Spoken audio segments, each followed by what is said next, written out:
you, Madam Chair. Now that we have all been cautioned in this committee hearing that the mention of Pentagon's Immaculate Constellation program could put us on a list, well, I already find myself on many lists, I'm sure. So I speak my mind often, so why not just keep going with it? May as well just go all out and say it. The Earth is flat, birds are government drones, and we've never set foot on the moon, and Joe Biden received 81 million votes in the 2020 election. So let's just see how many lists we could get on here today. But Mr. Schellenberger, I wanted to ask you, I think I understand from this hearing that you would agree that classifying information like this is not in the best interest of the people. Is that correct? Yeah, I mean, with the caveat that, of course, I would support classification necessary to protect secrets essential to national security, but I think it's pretty obvious that there's overclassification. Overclassification, yes. And so in most instances, if they can't tell us what, do you think at some point they'll at least tell us why? President-elect Trump has repeatedly committed to greater transparency, both on the UAP issue, on JFK files, on COVID origins, and many other things. So I think that we need to make sure that the next administration is held accountable for that. Agreed. And this is for all four of you. Yes or no, please. I have many questions I want to get to. Are there any known instances of recovered materials or technologies that are not of human origin and maybe connected to any advanced bioscience defense programs within the USG? I don't know. I wouldn't be able to answer that, ma'am. I don't know. I don't know. Okay, so there are rumors that have come up to the Hill of a secretive project within the Department of Defense involving the manipulation of human genetics with what is described as non-human genetic material, potentially for the enhancement of human capabilities, hybrids. Are any of you familiar with that? Yes or no? No, ma'am. I am not, ma'am. I'm not. No, ma'am. Okay, I would like to know, with Immaculate Constellation, how does this relate to UAP activities, Mr. Schellenberg, in oceanic environments? Are there any instances where the Navy or other maritime forces have encountered UAPs that could not be explained by known technology or natural phenomena?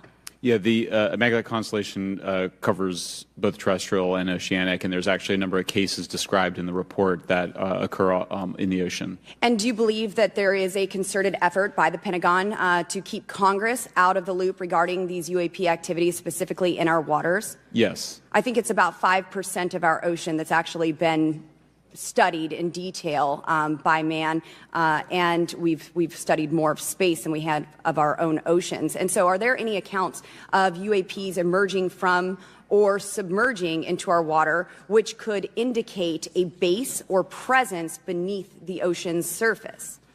I don't know about a base, but as I mentioned, I had a different source entirely describe this pretty extraordinary footage that exists of orbs, of an orb coming out of the ocean and being met by another orb.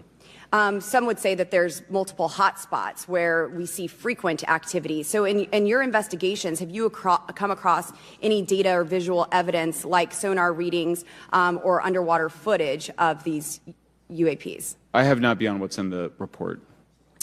You've written about UAPs not only in the air but in underwater.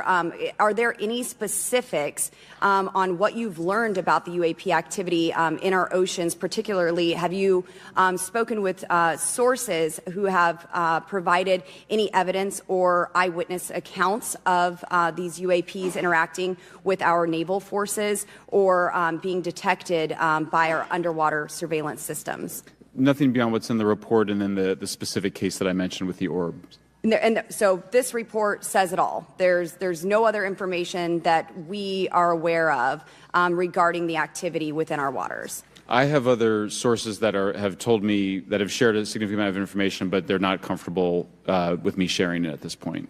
Okay. Are there any technological capabilities observed in these oceanic UAPs that seem to defy our current understanding of physics or our engineering capabilities? It seems like they all do. Yes, I would agree with that. My time is up, but I do appreciate your bravery, your courage for coming here and speaking today. And it seems like there's still some questions that we need answers to, and we will not relent until we get those to the American people. Thank you all. How exactly that works becomes a bit sensitive. A discussion we could certainly have in a closed session if you like. We do work with international partners and allies quite often, not just in military exercises and workups, but in other intelligence efforts as well. In terms of material that's given to private contractors, is certain material given to certain contractors because of their experience? So, for example, if it's related to submerged and undersea propulsion, would it go to a general contractor like General Dynamics? Yes, ma'am, absolutely correct. Different contractors have different levels of expertise. What's Lockheed's expertise? Aerospace, ma'am. In the UAP space, that's all that they would do submerged. No, I didn't say that, ma'am. Okay. Lockheed Martin and others do quite a bit of work both in our atmosphere, in space, and even underwater. There are certain efforts to. It's a tough question you're asking. You put me on the spot here. I'm looking for the answer. Yes, ma'am. No, they are involved in a lot. I would rather let Lockheed Martin explain the different domains that they are involved with. Probably I'm not authorized to discuss that, but they are involved in a lot of different areas and domains. Admiral, flight safety risks for our pilots, based on what you've experienced and seen in your career. They're extensive, and the one exercise I referred to where I received the email that was then deleted was the pilots, and this is worth bringing out. There are debunkers out there who have said the Go Fast video was just a balloon. That was only one video that was released. There were dozens of these encounters that pilots, friends of Ryan Graves, who's in this room right here, witnessed and caused significant safety concerns. And to almost call out and exercise it and shut it down, which is very compressed, and the carrier's getting ready for deployment, and the pilots have to get certified to land on a carrier, it's extreme, to say the least. All right, I have two last questions. Real quickly, Mr. Schellenberger, how do we get more whistleblowers to come forward?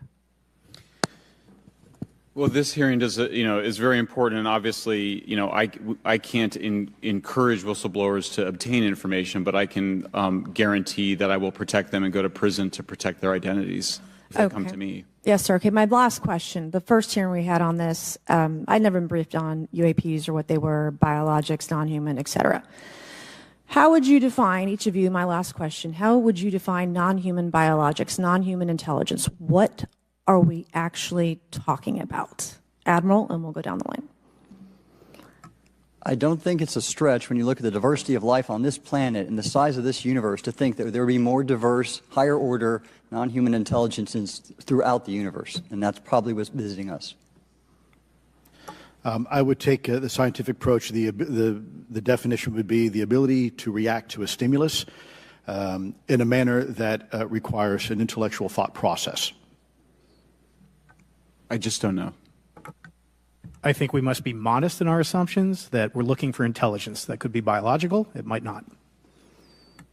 Non-biological, but what non-biological intelligence, what does that mean, though? Artificial intelligence, ML, machines. We assume that all intelligence would be like us. And every time we look out in the universe, we are humbled relative to what we don't know in terms of the forms of intelligence and what it may take. I can assure you I probably can't ask you your question, but I think the ultimate answer is going to surprise us all. And then Mr. Garcia.